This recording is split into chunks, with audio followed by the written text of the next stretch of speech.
Aujourd'hui, c'est plus de 100 000 fonctionnalités, soit des fonctionnalités développées par Amazon ou apportées par des marques tierces qui permettent aux Français d'interagir avec leur assistant vocal, de contrôler leur maison, d'accéder à des contenus. 6 novembre 2014, Amazon lance aux États-Unis la toute première version de son enceinte connectée Echo dotée du système conversationnel Alexa. Ça arrivera en France 4 ans plus tard, en 2018. Alors du coup, chez Amazon, chaque année, en fin d'année, on fête l'anniversaire d'Alexa. C'est surtout l'occasion de faire le point sur les avancées technologiques et les usages du système. Aujourd'hui, Amazon domine ce marché face à Google et Apple, mais ce n'est pas encore une adoption massive. En 2019, on estimait qu'il y avait 30% de foyers américains qui possédaient une enceinte connectée et environ 15% en France. C'est encore assez peu, même si Amazon se targue de la bonne notoriété d'Alexa. En tout cas, les utilisateurs sont fidèles et reconnaissants. Les Français auraient dit plus de 5 millions de fois « Je t'aime » à Alexa en un an. Plus sérieusement, pour faire le point sur cette fameuse Alexa, j'ai rencontré Clément Monjou d'Amazon France. Bonjour Clément Monjou. Bonjour. Vous êtes Senior Manager Business Development pour Alexa. Pour Alexa, on dit pour Alexa? Chez Alexa? Non, oui, pour Alexa. Au sein des équipes Alexa. Voilà, donc vous vous occupez d'Alexa en France et dans le sud de l'Europe. C'est ça, voilà. Italie en Espagne. Alexa fête ses 4 ans en France. 13 juin 2018. Qu'est-ce qui a changé en 4 ans pour Alexa? Beaucoup de choses. Je me souviens première fois, elle a pu prononcer bonjour. Ensuite, elle s'est mise à donner l'heure. Ensuite, à donner la météo. Et au fil des jours, au fil des semaines, au fil des mois, elle s'est enrichie de nombreuses fonctionnalités. Aujourd'hui, c'est plus de 100 000 fonctionnalités, soit des fonctionnalités développées par Amazon ou apportées par des marques tierces, des partenaires, qui permettent aux Français d'interagir avec leur assistant vocal, de contrôler leur maison, d'accéder à des contenus. Voilà. Donc, elle a énormément évolué. Elle a aussi énormément évolué dans la compréhension de la langue française. Je pense que c'est un sujet que vous connaissez bien et ça n'a pas été une mince affaire. Elle s'est améliorée. Elle s'est améliorée. C'est ces améliorations en France, c'est plus de 74% d'amélioration sur la compréhension de la langue française. Donc ça, c'est des choses qui ont été possibles grâce à la présence de nos équipes locales et aussi au retour de nos clients. Donc là, notamment sur ce deuxième point, qui va être d'avoir rajouté des fonctionnalités pour rendre Alexa beaucoup plus compatible avec des nouveaux produits. Alors, il y a 4 ans, les Français ne connaissaient pas bien les assistants vocaux. Google vous avez doublé, ils étaient arrivés avant.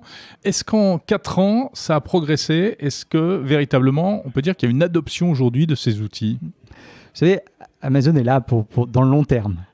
Donc nous, avant tout, notre projet était d'installer Alexa, d'installer cette marque, d'installer ce service en France et auprès des Français. Aujourd'hui, on révèle quelques chiffres d'une étude qu'on a menée cet été. C'est la première fois qu'on faisait ça en France et qu'on partage ces données en externe.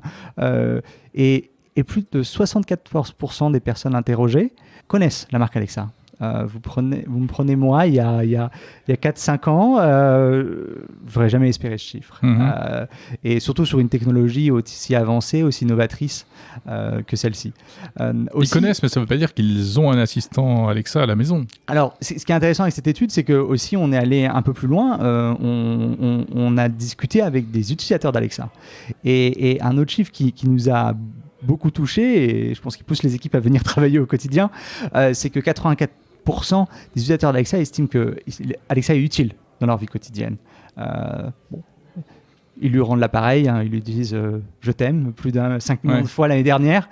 Donc visiblement, je pense qu'il y a un attachement. Oui, utile parce que c'est parfait pour minuter la cuisson des œufs à la coque, pour faire des rappels pour les courses, pour ces choses-là, très pratiques, c'est ça? C'est un peu cet esprit de l'intelligence ambiante, c'est-à-dire pouvoir accéder à un assistant, à un service, sans sortir son téléphone de sa poche, sans prendre une tablette ou un ordinateur. Voilà, simplement demander quelque chose et y accéder. Quelque chose me passe en tête, je le dis. Trouve-moi une recette de gâteau au chocolat pour l'anniversaire de ma fille. Voilà. Mais d'autres choses aussi intéressantes. La maison connectée. La maison connectée, aujourd'hui, toujours dans le cadre de cette étude, c'est la première raison d'achat d'un assistant Alexa. pour les Français. Donc contrôler D'accord. leur maison.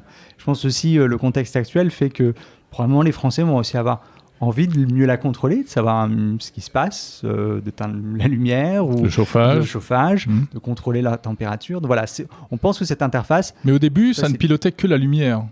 Historiquement, oui, en effet, quand on lance notamment Alexa aux États-Unis, il n'y avait que le contrôle de la lumière.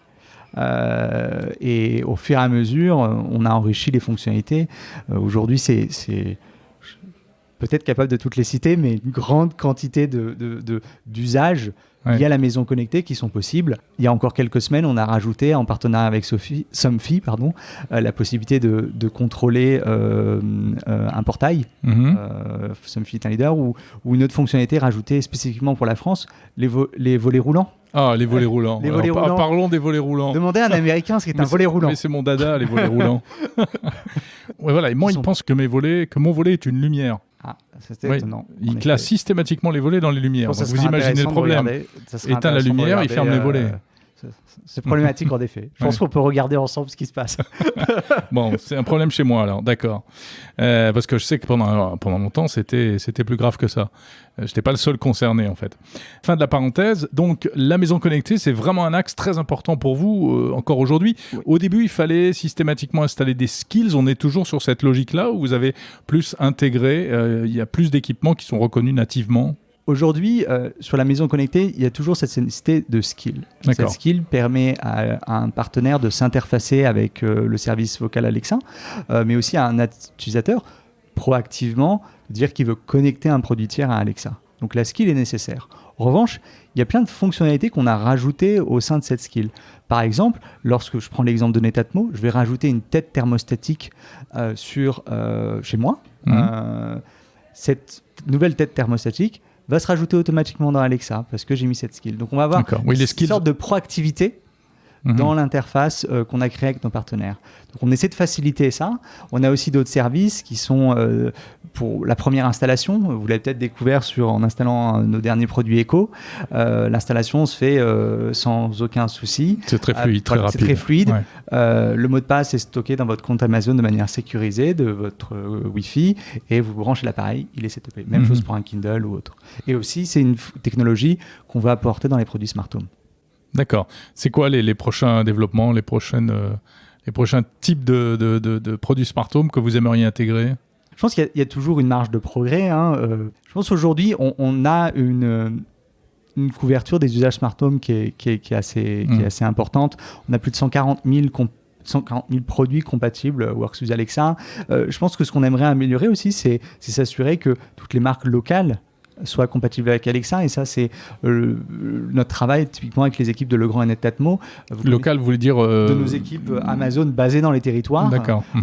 C'est lorsque Legrand rajoute une gamme iconique d'interrupteurs, s'assurer qu'elle soit aussi compatible avec Alexa. Donc on va plus aller en profondeur, mais on pense aujourd'hui qu'on a une couverture assez large d'Alexa sur le Smart Home. En revanche, vous avez des nouveaux produits qu'on a pu annoncer récemment, notamment autour de la sécurité de la maison.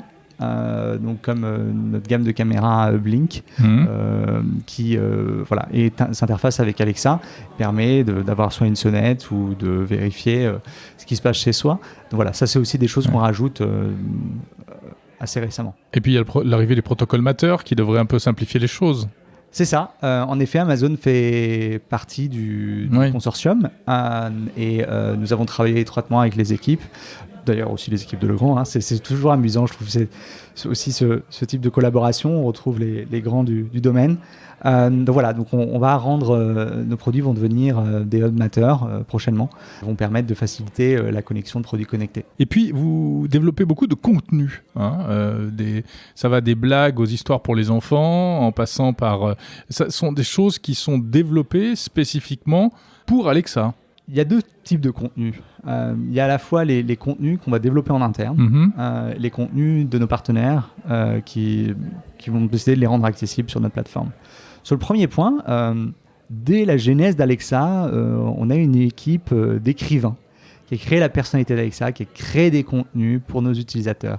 Et ça va de blagues à des histoires pour enfants, à des easter eggs, des chansons.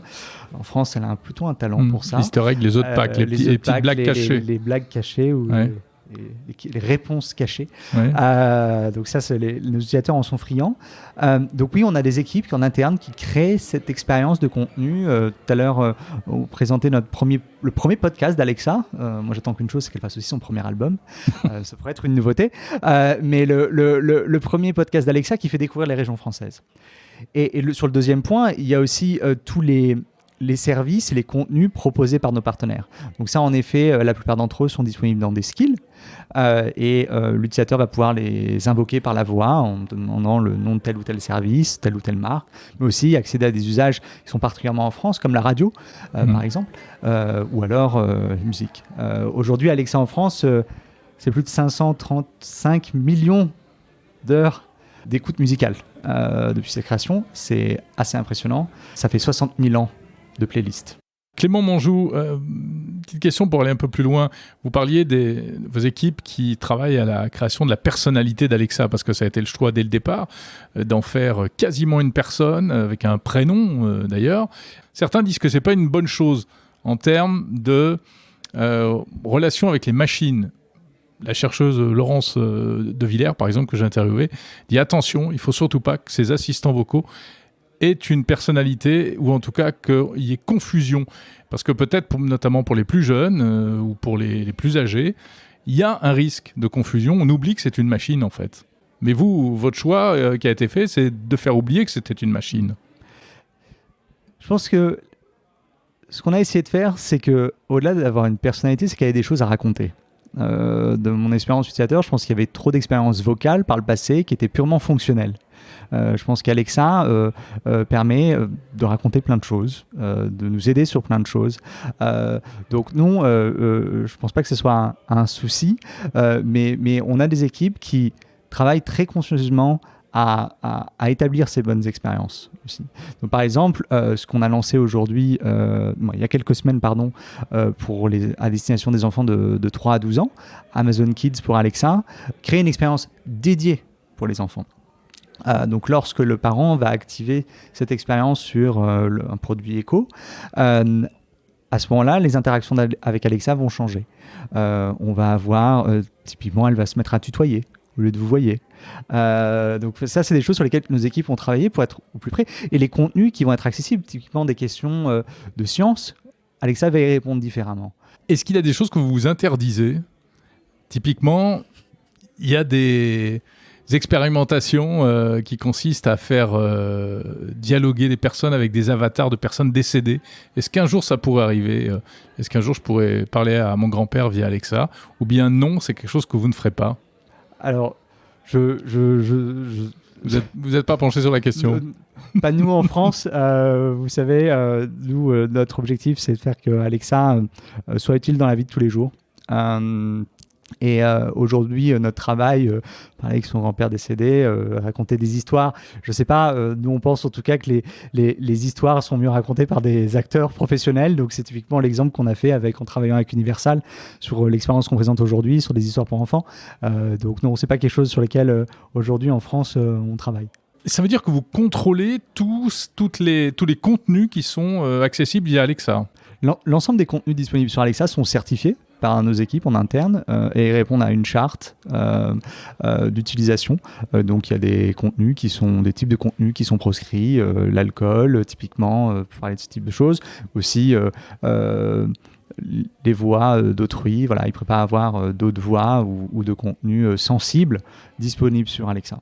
C'est-à-dire que par rapport à un smartphone, par exemple, vous êtes encore très maître de votre écosystème. C'est ça. On veut s'assurer à deux aspects. Il y a un contrôle fonctionnel et il y a un contrôle du contenu. On veut s'assurer que, par exemple, dans le cadre des skills qui sont publiés sur notre plateforme, elles fonctionnent correctement. Ce contrôle fonctionnel, c'est qu'il y a un bon dialogue qui va se faire entre l'utilisateur dans l'interaction et dans l'architecture de la skill. Deuxième élément, c'est quel est le contenu qui est servi. Et ce contenu doit répondre à une charte établie par Amazon qui correspond à des contenus qu'on estime être appropriés pour des larges publics. Merci beaucoup Clément Monjou, Senior Manager Business Development d'Alexa.